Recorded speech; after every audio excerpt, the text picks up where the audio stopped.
नमस्कार, अमरावती खबर के न्यूज बुलेटिन में आपका स्वागत है। आइए पेश करते हैं आज के प्रमुख समाचार। अमरावती में पूर्व पालक मंत्री डॉक्टर सुनील देशमुख द्वारा बॉम्बे उच्च न्यायालय की नागपुर खंडपीठ में 8 वर्षों से रुके इतवारा बाजार फ्लाईओवर के निर्माण को लेकर दायर जनहित याचिका पर उच्च न्यायालय ने कड़ा रुख अपनाते हुए निर्देश दिया है कि फ्लाईओवर का निर्माण कार्य हर हाल में 31 दिसंबर 2025 तक पूरा किया जाए। साथ ही कड़ा रुख अपनाते हुए कहा है कि अन्यथा संबंधित अधिकारियों को उच्च न्यायालय की अवमानना का सामना करना पड़ेगा। न्यायालय ने अपने निर्देश से एक बार फिर संबंधितों के ध्यान में लाया है कि फ्लाईओवर के निर्माण में हो रही अक्षम्य देरी को लेकर बेहद गंभीर है।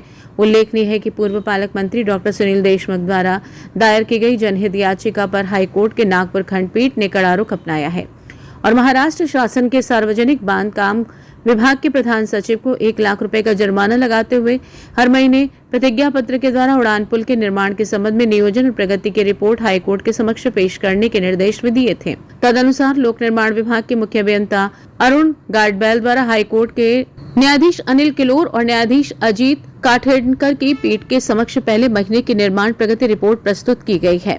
हाईकोर्ट द्वारा दिए गए निर्देशों के अनुसार जिला कलेक्टर, पुलिस आयुक्त और मनपा आयुक्त को फ्लाईओवर के निर्माण के दौरान कुछ समय के लिए सड़क को यातायात के लिए बंद करने की संभावित तिथियों के बारे में सूचित किया गया है और ये बताया गया है कि इस दौरान काम पूरा हो जाएगा। इसके साथ ही कहा गया है कि फ्लाईओवर निर्माण स्थल का संयुक्त निरीक्षण भी किया गया है। प्रगति रिपोर्ट में बताया गया है कि फ्लाईओवर के 5 खंभों के लोहे के ढांचे को जोड़ने का काम नागपुर वर्कशॉप और अमरावती दोनों जगहों पर समानांतर चल रहा है। साथ ही कहा गया है कि सिस्टम के जरिए काम की रोजाना निगरानी की जा रही है। यह सुनिश्चित किया जाएगा कि तय समय में कार्य को पूरा कर लिया जाए, धन की कमी नहीं आने दी जाएगी। उच्च न्यायालय ने बेहद सख्त रुख अपनाने के कारण सरकार और अधिकारियों को लगे झटके के चलते प्रशासनिक स्तर पर इस मुद्दे को उठाया जा रहा है। हाल ही में मुंबई स्थित मंत्रालय में एक उच्च स्तरीय समिति की बैठक हुई और प्रमुख सचिव की मौजूदगी में हुई बैठक में ये फैसला लिया गया कि फ्लाईओवर के निर्माण के लिए धन की कोई समस्या नहीं होगी और धन उपलब्ध कराया जाएगा। इसे एक हलफनामे के जरिए अदालत में भी पेश किया गया है।